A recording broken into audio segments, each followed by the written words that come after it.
بسم اللہ الرحمن الرحیم۔ میں انتہائی غریب گھرانے سے تعلق رکھتی تھی۔ ابا ایک معمولی مزارع تھا، بھلا ہم کہاں اور تعلیم کہاں۔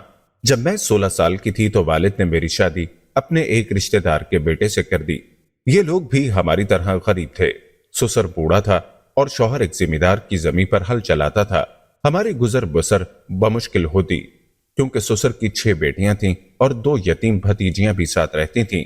اتنے بڑے کنبے کا بوجھ اکیلا میرا شوہر ہی اٹھاتا تھا۔ جس عمر میں میری شادی ہوئی مجھے اپنا بھی ہوش نہ تھا اور نہ اتنی عقل تھی کہ زندگی کے مسائل سمجھتی۔ میں تو زندگی کو بس ایک محنت اور مشقت کی چکی ہی سمجھتی تھی۔ ہمارے تن پر بوسیدہ کپڑے ہوتے، صبح لسی سے روٹی اور دوپہر پیاز کے ساتھ کھانا، بس یہی کچھ ہمارے پاس تھا۔ البتہ رات کو دودھ کا ایک گلاس ہر ایک کو مل جاتا کیونکہ گائے ہمارے خاندان میں ایک فرد کی حیثیت رکھتی تھی۔ مجھے اچھی طرح یاد ہے کہ میں صرف 3 دن تک دلہن بنی رہی۔ اس کے بعد وہی کھیتوں میں جا کر کام کرنا، کنویں سے پانی بھر کر لانا، گھاس کاٹنا اور تندور پر روٹیاں پکانا۔ جو کچھ میکے میں تھا وہی سسرال میں ملا۔ 1 سال میں اللہ نے ایک بیٹا بھی دے دیا۔ بیٹے کی پیدائش پر ساس بہت خوش تھی۔ اس کا نام اس نے کمال خان رکھا، لیکن گھر میں سب پیار سے اسے کملا کہتے۔ کملا 1 سال کا تھا جب ایک روز ایک عجیب حادثہ پیش آ گیا۔ میں کنویں پر پانی بھرنے گئی ہوئی تھی۔ اس وقت کنویں پر کوئی بھی نہ تھا۔ یہ کنواں پگڈنڈی کے پاس تھا جہاں سے سڑک آ کر ملتی تھی۔ سڑک پر ایک کار کھڑی تھی اور دلاور خان کار سے اتر کر میری طرف آ رہا تھا۔ میں اس کو دیکھ کر گھبرا گئی۔ میں نے کہا، گھبراؤ نہیں، مجھے پانی چاہیے، اپنی گاگر میری گاڑی کے پاس لے چلو، کار گرم ہو گئی ہے، اس میں پانی ڈالنا ہے۔ میں دلاور خان کو پہچانتی تھی۔ ایک بار وہ ہمارے ذمہ دار کے گھر بطور مہمان آ کر ٹھہرا تھا۔ اس وقت میں اسے روٹی دینے کے لیے اوتاق میں گئی تھی۔ تب میں چھوٹی تھی مگر اس کے اجلے سفید براق کپڑے اور خوبصورت چہرہ میرے ذہن میں نقش ہو گیا۔ میں اس کی مسحور کن شخصیت سے بہت پہلے بچپن ہی میں مرعوب ہو گئی تھی، اور نہ جانے کیا بات تھی کہ آج وہ ٹک ٹکی باندھے مجھے دیکھ رہا تھا۔ میرا تو یہ حال تھا کہ جیسے کسی نے مجھ پر سحر پھونک دیا ہو۔ ایک غیر مرئی طاقت کے زیر اثر کسی چابی والے کھلونے کی طرح اس کا حکم بجا لا رہی تھی۔ کار میں پانی ڈالنے کے بعد اس نے انجن بند کر دیا اور مجھ سے پوچھا، اس خدمت کے صلے میں تم کو کیا چاہیے؟ میں چپ کھڑی اپنا آنچل انگلیوں سے مروڑتی رہی تو وہ بولا، کار میں بیٹھو، سیر کرو گی؟ یہ کہہ کر اس نے اپنی کار کا دروازہ کھولا اور پھر بیٹھنے کا اشارہ کیا۔ میں بھی ایسے اس کی گاڑی میں جا بیٹھی جیسے کسی پر جادو کر دیا گیا ہو۔ دلاور خان نے گاڑی چلا دی اور پھر نہ روکی۔ میں اسے پسند آ گئی تھی۔ اس نے اسی لمحے طے کر لیا کہ جو بھی ہو وہ مجھے حاصل کر کے رہے گا۔ وہ مجھے لے کر اپنے گھر آ گیا۔ وہ بہت بڑا ذمہ دار تھا۔ میرے رشتہ دار، باپ، چچا، سسر اور شوہر کسی میں ہمت نہ تھی کہ اس کے راستے میں آتے۔ انہوں نے تھانے میں رپورٹ درج کرانے کی کوشش کی تو تھانے والوں نے انہیں آنکھیں دکھا کر بھگا دیا۔ یہ سارا علاقہ دلاور خان کا تھا، کون بھلا اس کے خلاف رپورٹ لکھتا؟ تھانے والوں کے لیے یہ کوئی انوکھی بات تو نہ تھی کہ ایک بڑا ذمہ دار ایک غریب مزارے کی لڑکی کو اپنے گھر کی زینت بنانے کے لیے اٹھا کر لے گیا تھا۔ دلاور خان کی حویلی دیکھ کر میں تو حیران رہ گئی۔ اس قدر شاندار گھر میں نے کبھی خواب و خیال میں بھی نہ دیکھا تھا۔ اس کی بیوی بانجھ اور بیمار تھی۔ حالات میرے لیے بہت سازگار تھے۔ دلاور خان کو اولاد کی تمنا تھی۔ اس نے مجھ سے کہا کہ گوہر دیکھو، تم میرے گھر میں قدم رکھ چکی ہو، تمہارا واپس جانا تو اب میری بے عزتی ہے، یہ ناممکن ہے۔ میں تمہیں مذاق میں نہیں لایا، مجھے پہلی ہی نظر میں تم بھاگ گئی تھی۔ میں تم سے شادی کروں گا، یہ تمہارے لیے بڑی عزت کی بات ہونی چاہیے۔ البتہ ایک مسئلہ ہے، تمہارا بیٹا، اس کو تمہیں بھلا دینا ہوگا۔ میں اس آدمی کو کیا کہتی جبکہ وہ طاقتور تھا اور میں کمزور۔ وہ جو کہہ رہا تھا اسے وہ جبر سے بھی منوا سکتا تھا۔ یہ میری خوش بختی کہ اس نے مجھے بیوی بنانے کا خیال کیا۔ اگر یوں ہی دل لگی کر کے چھوڑ دیتا تب بھی میں یا میرے ماں باپ اس کا کیا بگاڑ سکتے تھے؟ میرے سسر، والد اور شوہر کو بلوا کر اس نے اپنا ارادہ ان پر ظاہر کر دیا اور میرے شوہر کو حکم دیا کہ وہ مجھے طلاق نامہ لکھ دے۔ یہ سب لوگ جانتے تھے اگر انہوں نے سیدھے طریقے سے دلاور خان کی بات نہ مانی تو پھر وہ ان پر عرصہ حیات تنگ بھی کر سکتا ہے۔ غریب تو اپنی غربت سے مجبور ہوتا ہے، اور یہی میرے وارثوں کی بے بسی تھی۔ انہوں نے دلاور خان کی پیشکش قبول کر لی اور کافی رقم لے کر طلاق نامہ لکھ کر دے دیا۔ اب میں آزاد تھی۔ دلاور خان مجھ سے نکاح کر سکتا تھا۔ میں کمسن تھی، وہ عمر میں مجھ سے کافی بڑا تھا۔ اس کا روب مجھ پر ایسا طاری رہتا کہ وہ جو کہتا بلا چون و چرا مان لیتی۔ نکاح کے بعد اس کے گھر میں میری جو حیثیت متعین ہوئی اس کا تو میں تصور بھی نہ کر سکتی تھی۔ سارے گھر کی مالک تھی۔ دلاور مجھ پر جان نچھاور کرتا تھا۔ اس نے مجھے سونے سے پیلا کر دیا تھا۔ میں جو کڑی دھوپ میں खेतों में जलती थी, आज ठंडी हवेली में सुख चैन और आराम की नींद सोती थी और नौकरानियां मेरे आगे पीछे फिरती थीं। मैं सचमुच भकारन से मलिका बना दी गई थी। भला ऐसे नसीब किसी लड़की के हो सकते हैं? शायद करोड़ों में कोई एक ही ऐसी होती होगी। मैं जिस कदर अपनी किस्मत पर नाज करती कम था। मैं गुर्बत के दहकते हुए जहन्नुम से निकलकर दिलावर खान जैसे बड़े आदमी की इज्जत बन गई थी और इसके प्यार की छांव तले आ गई थी। मेरे मैके वालों ने मुझसे फिर कोई नाता न रखा। एक माँ थी जिसने साथ न छोड़ा। वो चोरी छुपे मिलने आ जाती थी और कभी कभी मेरे बेटे कमले को भी अपने दुपट्टे की ओट में लपेट कर ले आती।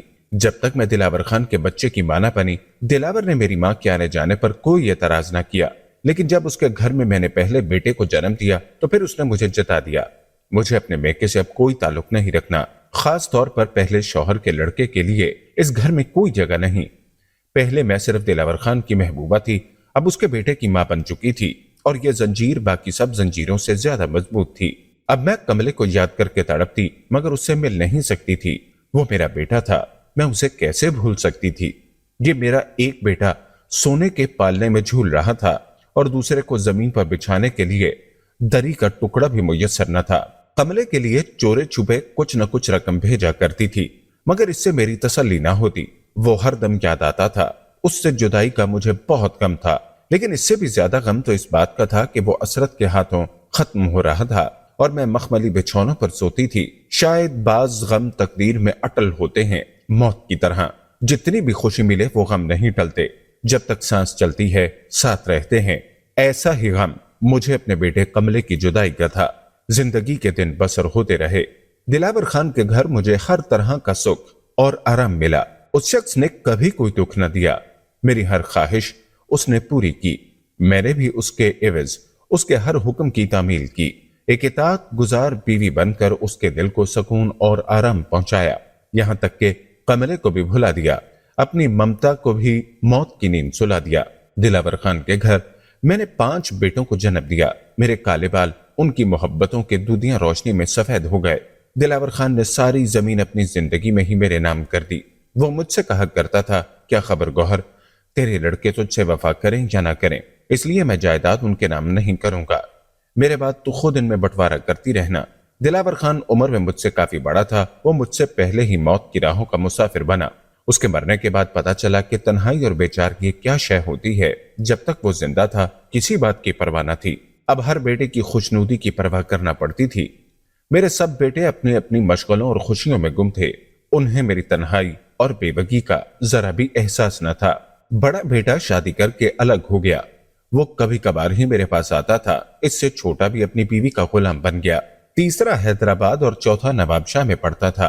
5वां और सबसे छोटा बेटा घर ही पर रहता, मगर घर बार और कामकाज से कोई दिलचस्पी न थी। वो सारा दिन कार लेकर घूमा करता और अक्सर रातों को घर से गायब रहता। दोस्तों ने उसका दिमाग खराब कर दिया था, किसी को खातिर में न लाता। मुझसे भी वो सीधे मुंह बात न करता। पढ़ाई से उसे कोई रगबत न थी। मैट्रिक भी उसने बड़ी मुश्किल से पास किया। जिस कदर सुख मुझे दिलावर खान की जात से मिला, इतना ही दुख उसके बेटों ने पहुंचाया। मुझे इन 5 से बेहद मोहब्बत थी। वो मेरे लख्त जिगर थे। अब मैं बूढ़ी हो चुकी थी। 5 बेटे दिलावर खान की तरह माशाल्लाह कदावर और जवान थे। मैं उन्हें देखकर जीती। दिल यही चाहता कि एक पल के लिए भी ये मेरी नजरों से ओझल ना हो। मेरा इनके सिवा कौन था? मेका छोड़े मुद्दत गुजर चुकी थी। वो गरीब मजारे थे। दिलावर खान की हवेली में उनके लिए जगह कहाँ थी? मैं उनके लिए और वो मेरे लिए मर चुके थे। दौलत की तफरीक ने सारे रिश्ते नाते मुद्दतों पहले ही तोड़ दिए थे। जब तक दिलावर खान जिंदा रहा मुझे उसने तन्हाई का एहसास न होने दिया।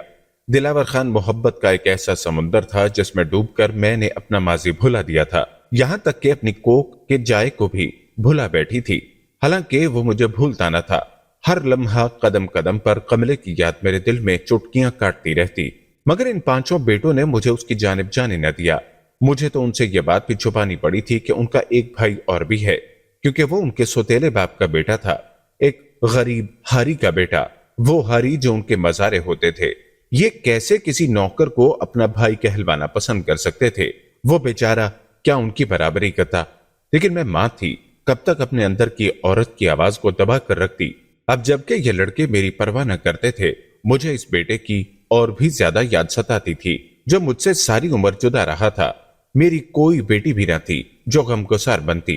बड़े बेटे जो शादीशुदा थे वो कभी ईद त्योहार पर पल दो पल के लिए आ जाते, वरना उनके घर भी दूर थे। मैं वहां जा नहीं सकती थी। दिलावर खान की भी हिदायत थी कि तुम कभी बहुओं के दर पर खुद चल कर न जाना, इससे तुम्हारे रुतबे में कमी आ जाएगी और वो किसी दिन तुम्हें बेआबरू भी कर देंगे। छोटे तीनों बेटे हमेशा उस वक्त मेरे पास आते जब उन्हें रकम की जरूरत होती। बैंक से रुपया निकलवाने के लिए मेरे दस्तखत जरूरी थे। बस इसी लम्हे वो मेरी खुशामद भी करते, वरना वो मेरे दुख सुख के साथ ही नहीं थे। कुछ दिनों से मुझे कमले की याद बड़ी शिद्दत से आ रही थी। जब तक दिलावर खान जिंदा रहा मैं उससे मिलने से मजबूर रही, क्योंकि वो किसी हारी, मजारे या नौकर से मेरा रिश्ता बाकी न रहने देना चाहता था। लेकिन अब मैं आजाद थी। अब तो हर दम यही जी चाहता कि किसी तरह पर लग जाएं और मैं उड़कर कमले के पास जा पहुंचूं। आखिरकार एक दिन मैंने अपने सारे बेटों को बता दिया कि मैं अब तुम्हारे भाई कमले के बगैर नहीं रह सकती और उससे मिलना चाहती हूँ। मेरा यह कहना था कि सारे लड़के सीख पा हो गए और खफा होने लगे और कहा कि मैं ऐसी बात मुंह से ना निकालूं जो उनके खानदान के वक्कार के शायाने शान नहीं। मैं मायूस हो गई। सोचा कि इस तरह तो कभी अपने कमले से न मिल सकूंगी। लिहाजा मैंने उन सब से छुप कर ही कमले से मिलने का मंसूबा बनाया। जब पहली बार उनके सामने गई तो वो हक्का बक्का रह गया। जल्दी से चारपाई से उठकर मेरे कदमों में बैठ गया। उसके आंसू मेरे पैरों पर गिरने लगे। वो इतना रोया कि मेरा दामन तर हो गया। बड़ा दुख हुआ उसकी हालत देखकर। मेरी ममता ने खुद से शर्मा कर मेरे ही दुपट्टे के पल्लू में मुंह चुभा लिया। कैसी मां थी कि मैं इतने तवील अरसे तक अपने लख्ते जिगर को फरामोश किए रही, मगर कमले ने मुझे एक लम्हे को न भुलाया। भीगी आवाज में बताया कि मेरी हवेली के उसने हजारों चक्कर काटे, मुझसे मिलने को बड़े जतन किए, खान की जमीन पर नौकर होने की कोशिश की, दिलावर खान को सिफारिशें कराईं, मगर खान ने इन इत्तलात को मेरे तक पहुंचने न दिया। मेरे बुरे नसीब कि वो मुझसे न मिल सका। माँ, मैं तो तेरी सिर्फ एक झलक देखने को अपनी जान तक दे सकता था। वो सिसक कर फरियाद कर रहा था और मेरा दिल उसकी हर सिसकी पर लहू लहू हो रहा था। उस रोज मैं भी जी भर कर रोई थी। वो मुझे आने न देता था। बार बार पांव पकड़ कर कहता, माँ अल्लाह के लिए अब तू न जा। मेरे दिल में यह बड़ी हसरत है कि तू अब मेरे ही साथ रहे और मैं उम्र भर तेरे कदमों में बैठा रहूं, आखिरी दम तक तेरी खिदमत करूं। माँ, मैं गरीब जरूर हूं लेकिन हूं तो तेरा ही बेटा। तेरे लिए इतना कमा कर लाऊंगा कि तू आराम से जिंदगी के बाकी दिन गुजार ले। कमले का प्यार, उसकी बातें, उसकी हसरतें और भोलापन, ये बात मेरे दिल में तराजू हो रही थी। उसके मैले कुचैले फटे पुराने कपड़े और खुरदरे हाथ पांव, उसका देहातीपन हर शय मेरे सीने में जख्म डाल रही थी। मेरे पांचों बेटे तो ऐशो आराम में थे। हर एक के पास अपनी गाड़ी, अपना मकान, अपनी जमीन थी, मगर मेरे इस फूल के तन पर कपड़े तक सालिम न थे। मैं इसकी बदनसीबी पर हैरान थी कि जिसने कमले के माँ बाप का प्यार छीन लिया था, जिसको सख्त मुशक्कत के बावजूद पेट भर खाना नसीब न था, बड़ी मुश्किल से उसने मुझको जाने दिया, दूर तक छोड़ने पीछे आया, बार बार इल्तिजा करके कहता, माँ अल्लाह के लिए अब न जा, मेरी गुर्बत से न डर, मैं इतनी मेहनत करूंगा कि तू सुखी रहेगी। मैं घर लौटी तो मेरे बेटे मुझसे दो दो हाथ करने आ गए। उनको इल्म हो गया कि मैं कमले से मिलने गई थी। सभी ने मुझसे झगड़ा किया और अपनी जायदाद तलब की जो उनका बाप मेरे नाम कर गया था। वो अब मेरा शरई हक भी मुझको न देना चाहते थे। शायद उनको यह खतरा महसूस हुआ कि मैं कहीं अपने हिस्से की जायदाद कमले को न दे दूं। मैंने बगैर किसी हीलो हुज्जत ये भी उन पांचों में तकसीम कर दी, क्योंकि ये उनके बाप का विरसा था। मेरे बाद भी उन्हीं को मिलना था। इसके बाद उन्होंने फैसला सुना दिया कि मैंने चूंकि उनकी इज्जत का ख्याल नहीं किया और मामूली हारी के घर चली गई, लोगों को भी इल्म हो गया कि उनका सोतेला भी कोई भाई है जिसके बायस उनकी बेइज्जती हुई, लिहाजा वो अब मेरे पास नहीं आएंगे। मुझको बड़ा धचका लगा। मेरे अपने बच्चे जिनको मैंने जन्म दिया, पाला पोसा, आज दौलत के घुमंड में मुझ ही को आंखें दिखा रहे थे, इसलिए कि आइंदा मैं हमेशा के लिए कमले को भूल जाऊं और कभी दोबारा उससे मिलने की जुर्रत न करूं। वो ये भी भूल गए कि जैसे मैं उनकी मां हूं, उसकी भी हूं। अब जबकि मैं अपने पहले बेटे से मिल चुकी थी, ममता की मुरझाई कॉम्पल फिर से ताजा हो गई। अब मैं उसे मिले बगैर नहीं रह सकती थी। मैंने भी फैसला कर लिया कि जवानी मैंने अपने इन बच्चों को दी जो दिलावर खान के बच्चे थे, तो बुढ़ापा अपने गरीब बच्चे को दूंगी। मैंने फिर भी ईद के दिन तक इंतजार किया। जब ईद के रोज भी ये पांचों मेरे पास न आए तो दिल बुरी तरह टूट गया और फिर मैंने दिलावर खान के घर को छोड़ देने की तैयारी बांध ली। जो नकदी जेवरात थे वो मैंने लड़कों के ताया को बुलाकर उनके हवाले किए کہ یہ پانچوں میں برابر تقسیم کر دیجئے تاکہ میرے بعد وہ ان چیزوں کے لیے بھی نہ لڑتے رہیں۔ میرا عمرہ کرنے کا ارادہ ہے اور زندگی اور موت کا پتہ نہیں۔ انہوں نے ایسا ہی کیا۔ امانتیں وارثوں کو پہنچ گئیں۔ میں 2 جوڑے کپڑے لیے کملے کے گھر آ گئی اور پھر ہم عمرے پر چلے گئے۔ میرے بیٹے نے کچھ پیسے اپنی محنت سے جمع کیے تھے، وہ اپنی رقم سے میرے ہمراہ گیا۔ کملہ تنہا رہتا تھا، باپ مر چکا تھا، اب اس کو میری اور مجھے اس کی ضرورت تھی۔ میں جانتی تھی دلاور خان کی اولاد ہونے کے ناطے وہ اس غریب کو کبھی اپنا بھائی تسلیم نہ کریں گے، کیونکہ وہ کملے کی سماجی کمزوری حیثیت کو اپنی عزت پر دھبا سمجھتے تھے، لہٰذا میں خود ان کو اس سے دور رکھنا چاہتی تھی۔ کملے نے باپ کا 5 مرلے کا گھر بیچ دیا اور ہم شہرہ بسے۔ یہاں اس نے محنت مزدوری کی، وہ اپنی حلال کی کمائی سے اپنا اور میرا پیٹ پالنے لگا۔ سمجھتی تھی میرے لڑکوں کا غصہ وقتی ہے، کبھی نہ کبھی ضرور ایک دن مجھ سے آن ملیں گے، مگر وہ نہ آئے۔ ان کی جدائی کا غم ضرور ہے، مگر اب مجھ کو اپنی ممتا کی دولت اپنے غریب بیٹے پر نچھاور کرنی ہے تاکہ میں اسی کے کچے گھر میں عزت اور سکون سے مر سکوں۔ اور یہ کہ کھویا ہوا بیٹا مل گیا، لیکن میرے اپنے 5 بچے کھو گئے۔ پہلے کملے کے لیے بے سکون تھی، اب ان کے لیے بے سکون رہتی ہوں۔ عورت کی بھی کیا قسمت ہے، اس کو کہیں سکون نہیں، سکھی ہو بھی تو اولاد کا کوئی نہ کوئی دھڑکا لگا رہتا ہے۔ پیارے دوستو، یہ تھی ہماری آج کی کہانی۔ ہماری آج کی اس ویڈیو کو آپ نے شیئر ضرور کرنا ہے۔ ہم یہ امید کرتے ہیں کہ آپ کو ہماری آج کی یہ ویڈیو ضرور پسند آئی ہوگی۔ اگر آپ کو ہماری آج کی یہ ویڈیو پسند آئی ہے تو سب سے پہلے اس کو لائک کریں، اپنے رائے کا اظہار کمنٹ سیکشن میں لازمی کریں۔ آخر میں آپ سے ایک بار پھر درخواست ہے کہ آپ ہمارے چینل زما وائس کو ضرور سبسکرائب کر لیں اور ساتھ ہی لگے گھنٹی کے بٹن کو بھی کلک کریں تاکہ آپ کے پاس ہماری آنے والی مزید ویڈیوز کا نوٹیفیکیشن بر وقت ملتا رہے۔ اللہ تعالیٰ آپ کو اپنی حفظ و امان میں رکھے، آمین۔